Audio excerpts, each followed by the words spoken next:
नमस्कार साहब, आप देख रहे हैं news line 24। Congress monetary department Kulti की ओर से आज सीतारामपुर में एक प्रोग्राम रखा गया और इस प्रोग्राम में काफ़ी तादाद में बहुत सारे लोगों ने आज कांग्रेस का परचम थामा।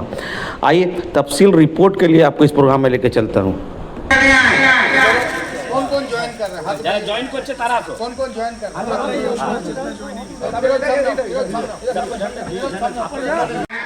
और हमें खुशी है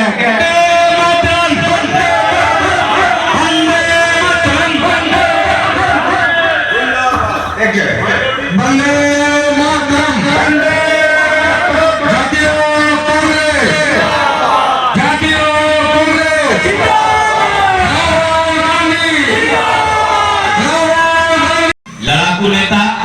आपको पता होगा, मंच में बुलाने से पहले मैं बता दूं कि अभी बलपुर इसको कारखाने में हम लोगों ने एक हल्ला बोल का प्रोग्राम किया था और वो हल्ला बोल इसलिए था कि जो आवाम, जो यहाँ की आवाम है, जो पढ़ी लिखी आवाम है, चाहे वो मेजोरिटी हो चाहे माइनॉरिटी हो, किसी कौम का हो, किसी बिरादरी को हो, क्योंकि हम लोग बलपुर कारखाने से हमारे जो सदर साहब है वो तो जुड़े हुए हैं। मेरे अब्बा भी बलपुर कारखाने में काम कर चुके हैं, कुल्टी कारखाने में बहुत सारे लोग यहाँ। आज सीतारामपुर कुल्टी ब्लॉक कांग्रेस कमेटी माटी डिपार्टमेंट की जानिब से एक प्रोग्राम किया गया और इस प्रोग्राम में हम लोगों ने देखा कि कुछ नौजवान कांग्रेस का परचम थामा। अब रही बात अगर आसनसोल की बात की जाए तो आसनसोल में तृणमूल कांग्रेस माटी सेल एक बड़े सियासतदान के इर्द गिर्द पीछे घूरते हुए हम लोग को दिखाई देती है, लेकिन उसके बनिस्बत अगर कांग्रेस की बात की जाए तो हम लोग देख रहे हैं कांग्रेस काफ़ी एक्टिव होकर ज़मीनी सतह पर काम कर रही है और बहुत सारे जगहों में जा जाकर ज्वाइनिंग करा रही है। अब इसका असर आने वाले दिनों में कितना पड़ेगा वो तो बात की बात है। आज आइए उसी माटी सेल से ताल्लुक रखने वाले वो काउंसलर जो इस वक्त कांग्रेस की आवाज़ बनकर पूरे आसनसोल में कांग्रेस की प्रचार प्रसार को संभाल रहे हैं। सर, आज जो प्रोग्राम हुआ हम लोगों ने देखा कि बहुत सारी ज्वाइनिंग की गई है, लेकिन कहीं ना कहीं जब इलेक्शन का वक्त आता है तो तृणमूल कांग्रेस एक माहौल ये बनाती है कि अगर आप कांग्रेस को वोट दोगे तो वोट बढ़ जाएगी और बीजेपी की सरकार आ जाएगी। इससे कैसे आप लोग निपट पाइएगा?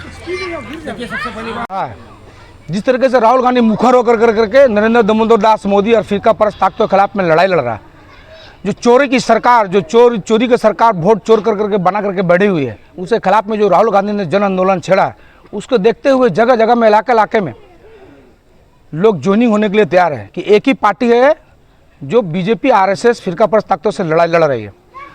मैं अपने पूरे लाइफ में ऑन कैमरा आपको बताना चाहता हूँ कि मैंने ऐसा लड़ाई बंगाल में कभी भी नहीं देखा। हाँ, शायद हमारे बाबा या भाई लोग कांग्रेस में रह करके लड़ाई लड़े होंगे कि बीएलए कभी बनाया नहीं जाता था। इलेक्शन का टाइम में जिसको कैंडिडेट बनाया जाता था वही बीएलए बनाया जाता था, सरकार का तरफ से बीएलए होता था।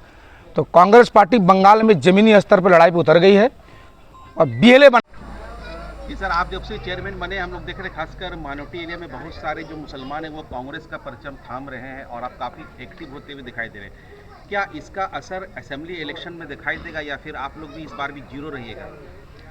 देखिए, आप लोग का बहुत बहुत शुक्रिया। जैसा कि आप लोग देख रहे हैं, हम अपने तरीके से पूरा कोशिश कर रहे हैं। माइनॉरिटी ठगा वो महसूस कर रहा है आज के डेट में पश्चिम बर्धमान में, क्योंकि माइनॉरिटी कुछ मिला नहीं है ये सरकार से, सिर्फ लॉलीपॉप छोड़कर। और हम इसी वजह से हर एरिया, हर वार्ड में, हर असेंबली में देख रहे हैं, हम लोग जा रहे हैं, मिल रहे हैं। अब ऊपर लगकर देखिए, जो बोलता है ना बुरा समय शुरू हो गया टीएमसी का, वो ना समझ ले कि मेरा वोट बैंक है, मेरा इसका जागीर पैदा हुआ है, ऐसा कोई बात नहीं है। हम लोग कोशिश कर रहे हैं और आने वाला समय में आपको मैं लिख के दे रहा हूँ, यहाँ पर कांग्रेस बहुत अच्छा करने जा रहा है और भी अच्छा होगा और भी आपको मिलेगा ज्वाइनिंग। हर असेंबली में, हर बूथ में हम घूम रहे हैं, छोटे छोटे प्रोग्राम करके हम लोग ज्वाइनिंग बढ़ाएंगे। आदमी लोग को दिल में बस रहे, क्योंकि हम लोग मुद्दा पे काम कर रहे हैं। आम आदमी का मुद्दा में आप देखिए होंगे, दुर्गापुर हो या डब्लू पासवान हो, किसी का भी मुद्दा होता है, या हमारे कमाल भाई का भी हो, हमारे सब भाई साथ नहीं दिया, हमेशा हर मुद्दा में हम लोग साथ खड़े हैं। टीएमसी का कोई माइनॉरिटी का कोई लीडर साथ नहीं खड़ा है। टीएमसी जो भी माइनॉरिटी करने वाला है सबको घर में बैठा दिया है, सिर्फ वो लोग फेसबुक का नेता है और फोटो खिंचाने नेता है। माइनॉरिटी के जब से चेयरमैन बने हैं कुल्टी ब्लॉक के, तब से मैंने तो देखा है कि यहाँ पे न्यामतपुर में, कुल्टी, रानी तालाब, डिशरगढ़, सक्तोड़िया, हर जगह के लोग जो है कांग्रेस से जुड़ना चाह रहे हैं और उसी का ये एक आगाज़ है। अभी अंजाम बाकी है। अभी तो हम लोग कुल्टी में इतना ज्वाइनिंग देंगे कांग्रेस को कि आप लोग ये जो बात कर रहे हैं कि कांग्रेस जीरो रहेगी ना हीरो रहेगी, वो आपको आने वाले समय में पता चल जाएगा। देखिए परंपरा है तभी तो आपको नाम लेना मजबूरी हो गया कि एक पिताजी थे और आप हैं। और ये कांग्रेस का परंपरा है कि राजीव गांधी जी थे, आज मैदान में राहुल गांधी जी है। ये कांग्रेसी का परंपरा है। कांग्रेस कभी पीठ दिखा के भागने वाली पार्टी नहीं है।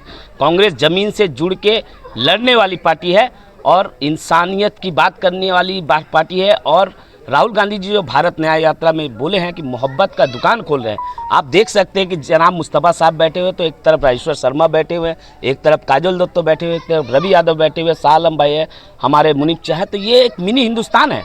तो हम लोग फिरका परस्त ताकतों को हटाने के लिए, और एक तरफ जो टीएमसी बीजेपी का डर दिखा रही है कि हिंदू का यहाँ पे ये आ जाएगा, बीजेपी वाले कह रहे हैं कि हिंदू खतरे में है, कोई टीएमसी वाले कह रहे हैं मुसलमान खतरे में। भैया ऐसा कोई नहीं है। बंगाल खतरे में है और हमारा देश खतरे में, और साथ ही साथ संविधान खतरे में। इसीलिए राहुल गांधी जी बोल रहे हैं कि संविधान बचाइए, देश बचाइए और हिंदुस्तान बचाइए। हम लोग राहुल गांधी के सिपाही है और यहाँ पे जितने लोग बैठे हैं सारे राहुल गांधी के सिपाही। हम लोग उसके नेतृत्व में लड़ाई कर रहे हैं और आने वाले समय में ये लड़ाई और बहुत ज़ोरदार होगा। और जैसा आपने पिताजी का नाम लिया, तो पिताजी नहीं रहे। पिताजी मुझे याद है, अब थोड़ा सा आँख नम हो जाता है उनको याद करके, कि वो उन्होंने पूरे जीवन में कांग्रेस को नहीं छोड़ा। मरते दम तक उन्होंने मुझसे एक वादा करके गया कि बेटा आने वाले जब तक तुम जिंदा रहोगे तुम भी कांग्रेस नहीं छोड़ोगे। और इस मन से मैं कह सकता हूं कि अगर हम लोग ही सच्चे कांग्रेसी हैं, जो सीपीएम के ज़माने भी यहाँ पे आपको पता होगा 2004 में मुस्तफा भाई है, 2004 में हम लोगों का यहाँ पे कार्तिक दास हम लोगों ने काउंसिलर जिता के भेजा था। वो उस समय मैं यूथ का यहाँ पे कर्मी था, एक वर्कर था। सीपीएम वालों ने बहुत केस दिया, लेकिन 2004 से 2024 गुजर गया, करीब 20 साल एक अरसा होता है। 20 साल बाद भी आज राजेश्वर शर्मा यहाँ पे है और आने वाले 20 साल तक भी राजेश्वर शर्मा अगर हयात में रहा तो इंशाल्लाह यहाँ पे पुराना सीतारामपुर कांग्रेस के लिए लड़ता रहेगा। सालम जी, ये बात कही जाती है कि अगर किसी कौम को ख़त्म करनी हो तो आप उसकी तालीम छीन लें, वो कौम खुद ब खुद ख़त्म हो जाएगी। आप चूँकि कांग्रेस से बिलोंग करते हैं और बेबाकी से अपनी आवाज़ को उठाते हैं, अगर कुल्टी की बात की जाए तो कुल्टी के जो एजुकेशन सिस्टम है तृणमूल कांग्रेस के दौर में और ख़ासकर मुसलमानों के जो एरिया में है, उसके बारे में क्या बोलिएगा? देखिए, आज खास करके जो माइनॉरिटी का यहाँ पे मीटिंग है, हम लोग इसी आँख को खुलाने के लिए आए हैं अपने माइनॉरिटी लोगों के लिए। क्योंकि आप देखेंगे कि दीसरगढ़ में एक स्कूल है जिस स्कूल का नाम है उस्मानिया जूनियर स्कूल। एक बड़ाकर में स्कूल है जिसका नाम है मुस्लिम फ्री स्कूल। सीतारामपुर में एक स्कूल है जिसका नाम है मिल्लते इस्लामिया न्यामतपुर। सीतारामपुर के इलाके में न्यामतपुर आ जाता है। ये 3 स्कूलें हैं। आज 3 स्कूल का हालत को जाकर देखिए। जो आज जो तृणमूल कांग्रेस के नेता मंत्री ममता बनर्जी जो कहती है कि माइनॉरिटी के लिए हम बहुत काम कर रहे हैं, माइनॉरिटी का डेवलपमेंट का काम कर रहे हैं, तो माइनॉरिटी को तो सबसे पहला है कि एजुकेशन से उसको रोका जा रहा है। अगर आप उसको तालीम नहीं देंगे तो आपसे नौकरी नहीं मांगेंगे। तो आज जो माइनॉरिटी कांग्रेस का सीतारामपुर इलाके में जो यहाँ पे हम लोगों का ये प्रोग्राम है, जगह जगह प्रोग्राम होगा। हम लोग अपने माइनॉरिटी भाइयों का आँख खुलाने के लिए आए हैं। आज देखिए कि आसनसोल म्यूनसिपल कॉरपोरेशन का ये इलाका है, ये वार्ड भी आसनसोल म्यूनसिपल कॉरपोरेशन में आता है।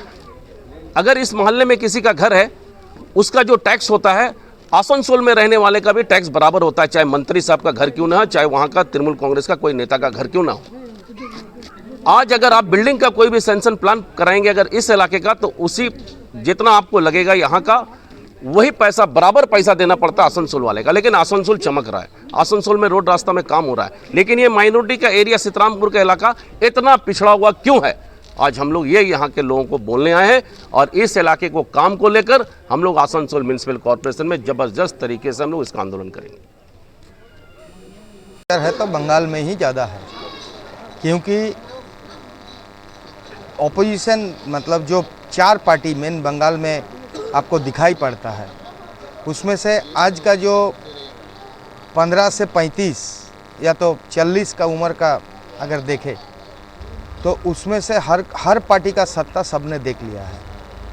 35 साल सीपीएम का राज देखा है, 15 साल ममता बनर्जी का राज देख रहा है, और आज पिछले 11 साल से दिल्ली में बैठे हुए नरेंद्र मोदी का सरकार को भी देख रहा कि कहाँ कौन क्या काम करता है। आज अगर डेवलपमेंट का बात पूरा देश भर में हो तो डेवलपमेंट अगर इस क्षेत्र बंगाल का भी पकड़ लीजिए तो जो भी डेवलपमेंट या इंडस्ट्रियलाइजेशन हो, शिक्षा का हो, स्वास्थ्य का हो, जो व्यवस्था बना है वो कांग्रेस का ज़माना में ही बना है।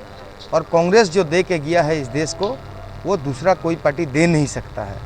इसीलिए आज का जो हम उम्र का बात कर रहे हैं 15 से लेके 40-45 तक, ये जो 30 साल का जनरेशन है, ये जनरेशन को समझ में आता है कि कांग्रेस इस देश को, खास करके स्टेट को आगे बढ़ा सकता है।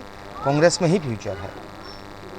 सर, आज प्रोग्राम में शामिल होकर कैसा महसूस कर रहे हैं आप? कांग्रेस का सैनिक के नाते हम लोग कांग्रेस का सिपाही हैं और कांग्रेस पार्टी राहुल गांधी का हम लोग सिपाही होने के नाते हम लोग का काम है समाज के तमाम लोगों को कांग्रेस के विचारधारा के बारे में बताना और कांग्रेस ने क्या किया है इस फील्ड के लिए, कुल्टी के लिए। हम तमाम लोग गली गली घूमकर वो बता रहे हैं और हम तमाम लोग गौरवान्वित हैं कि हमारे साथ यहाँ के तमाम आवाम एक एक करके जुड़ते जा रहे हैं। चुन्ना भाई है मेरे साथ, सलाउद्दीन भाई है, राजेश्वर भाई है, लाडला भाई है। तो आने वाला दिन में जो सीतारामपुर है, न्यामतपुर है, इन तमाम जगहों पर जब आसनसोल म्यूनसिपल कॉरपोरेशन का चुनाव होगा, हम तमाम लोग चाहते हैं ये लोग पिलर की तरह मजबूत होकर यहाँ काम करें ताकि कांग्रेस की तरफ से यहाँ पे मजबूती के साथ लड़ाई लड़े और ये लोग आने वाले दिन में म्यूनसिपल कॉरपोरेशन में जाए। हम लोग बहुत दिली ख्वाहिश है हम तमाम लोगों का।